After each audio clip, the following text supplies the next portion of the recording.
folks, thanks for tuning in. You're watching The Buzz. Tonight we received a notification on our Tesla app that we have a software update. I am assuming this is version 9, but let's go take a peek. All right, here we go. I guess it's our turn. We looks like we are going to get the version 9 update tonight. I'm going to go ahead and install it. I know there's a lot of people that don't like the version 9, but I think it's going to be awesome. I can't wait to install it. Hopefully it doesn't mess up any of my settings that I have in the car, and the car is drivable tomorrow morning. So I'm going to let it hit overnight.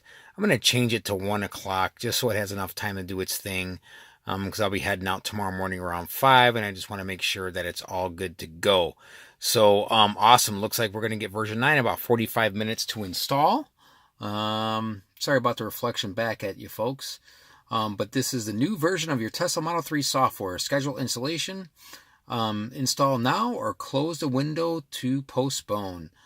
So we're just going to go ahead and run this baby right now. Boom! Woohoo! There it is. During the update process, you will not be able to drive the vehicle or use the touchscreen in your car. Whoa. Alarm may be disarmed for a short duration. The car must be in park. Software update will begin in 1 minute and 38.76. So cool. So it looks like we're going to have a lot to talk about here once this update happens. I got to get prepared for the dash cam, which is going to be a pretty cool feature. I know there's a lot of people out there with the pros and cons about it, but we're going to do our own take on it and see what it's like and see if it actually works as well as we hoped it would. I know that there's definitely some things that need to be added, and those probably will come with future updates, but yeah, very excited. It looks like we're going to get version 9 here, folks, so stay tuned. All right, hey, good morning, folks. Yep, so the software finished installing last night, and let's take a look and see what we have. All right, so with any luck, we will actually have version 9 installed and not just an update. And hey, wait a minute. There's the Atari game. Awesome. So it does look like we got version 9, and there it is. Version 9, 2018.39.71. And you can see the rest. Let's take a look at the release notes and see what the update says. So version 9 introduces updates to the touchscreen and Tesla mobile app, designed for more easier, convenient driving experience, combining auto stare and auto lane change, blind spot warnings. Awesome. And the popular, not so popular dash cam, additional mobile app information there, and application launcher. Located at the bottom of the touchscreen, the new application launcher brings all your apps together in one place, including calendar, energy, web browser, rear view camera, phone, and charging apps. You can also access your latest used app by swiping. I can't talk, it's too early this morning. Upward. There's the calendar. Energy app, view energy consumption in real time. That's cool. That was not available before in the Model 3. So that's neat. I think that's more reminiscent back of the Model X and Model S. So let's see. View energy consumption in real time. When there is an active navigation route, touch the trip tab to view the projected energy consumption for the trip. So what we're going to do, folks, I mean, we're going to go through every one of these and just check them out in depth so that I can bring you guys a little more information on the features, the changes, but this looks very, very exciting here, and you know, we'll see how it goes. Some people complain that the navigation isn't so great compared to what it was before, but I think that goes with everything. You know, some people are very accustomed to certain things and the way certain things are done, and when that changes, not so much. So I can already see at the top some of these buttons have changed. I believe the date and time, the time and temp were located over here, and all these options were over here, so you can already see some of that stuff has already changed. So pretty cool. Huge update. HOV lanes, traffic view, media, favorites, seatbelt card, obstacle aware, acceleration, Tesla, Atari. So that's cool. So we're gonna continue to work through that and see how all this stuff works. You can also see down here, there's a new button. There's your calendar, your energy, your web, camera, call, charging. So that's cool. Oh yeah, actually this changed too quite a bit. Wow, look at that. That has completely changed that interface. So I don't want to get too in-depth on this video. This was just a quick one to say, hey everybody, I am one of the lucky ones that got version 9, and I will play with this thing and get it figured out, do a nice video tutorial for you all so you can see what all the features are for those of you who are still waiting for version 9 and all of those who are waiting for their Model 3s as well, so you can see what to expect when you get your Model 3 and when you start playing with version 9. All right, we're going to see how this works, folks. You're getting my reflection. Hey, everybody, how you doing? Back off the screen. So what we're going to do is just go through all of the buttons here real quick, just to show you guys where things are located and how things have changed in case you have not seen them yet. So you still have your car icon, which brings you up to all of your settings. And what has changed in here, if you notice, there are no more gears anymore. Everything is actually on the main menu. You don't have to go into sub menus any longer. Everything is here. Not many changes as far as what is in those menus. It's just how it was displayed, and no more gear button to get you into those sub menus. So that's a little easier. However, it is a little more cumbersome because you do have to scroll down to get some stuff. Lane departure, automatic emergency braking, and obstacle aware acceleration. That actually is new. That was not on before.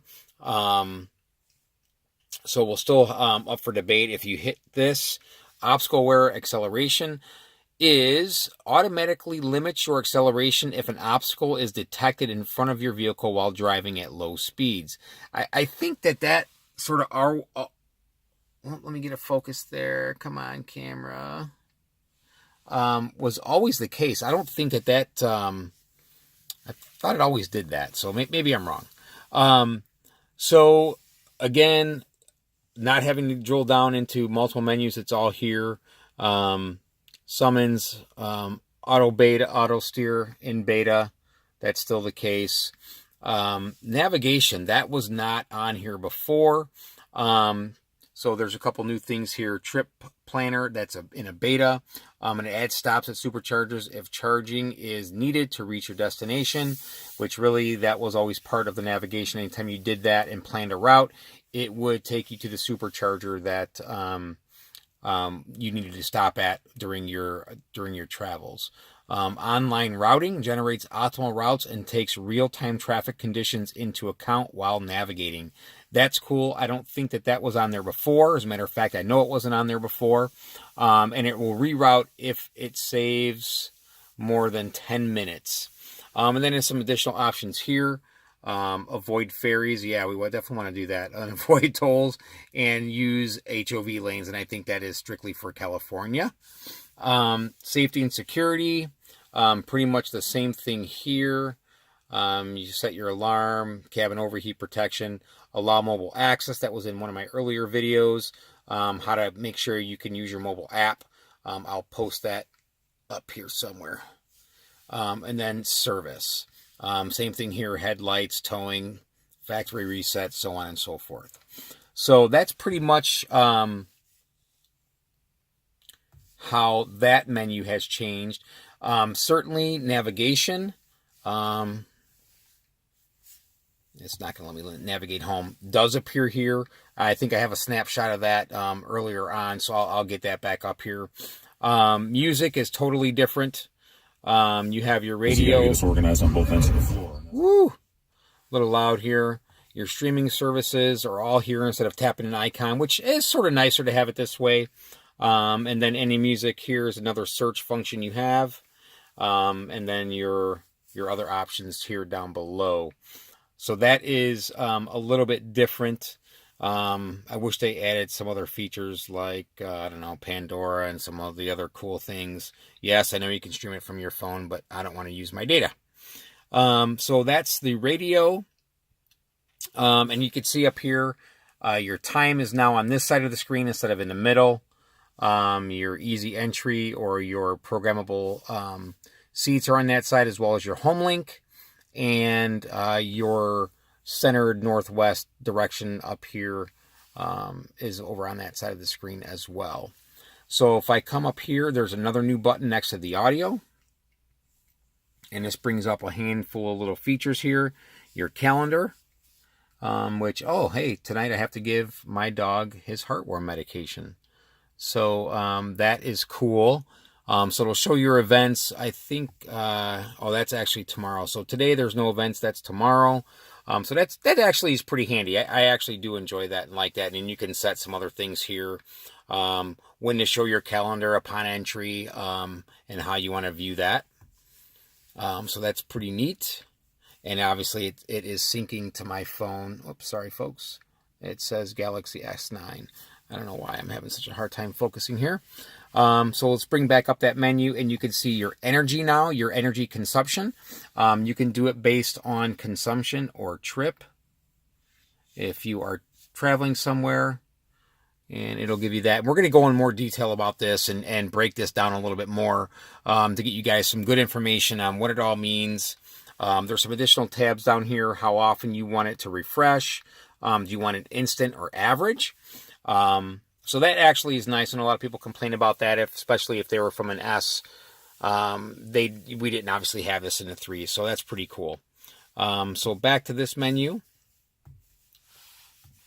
We have the web, which is pretty cool. I went to YouTube to try and find my channel. You can find it, but you can't play it, and that was to be expected. They just don't have, there's no Flash player or any kind of media player on here. So, yeah, it's cool. You could surf the net. You can do some stuff. You could probably log into your Tesla account, but I'll show you the error that you get. And the browser does not support or recognize any of the video formats available. So, bummer. But anyway, I mean, if you needed to search something, you certainly could while parked, or if your passenger wanted to do that, you certainly can do that. So that is a new feature that I do like.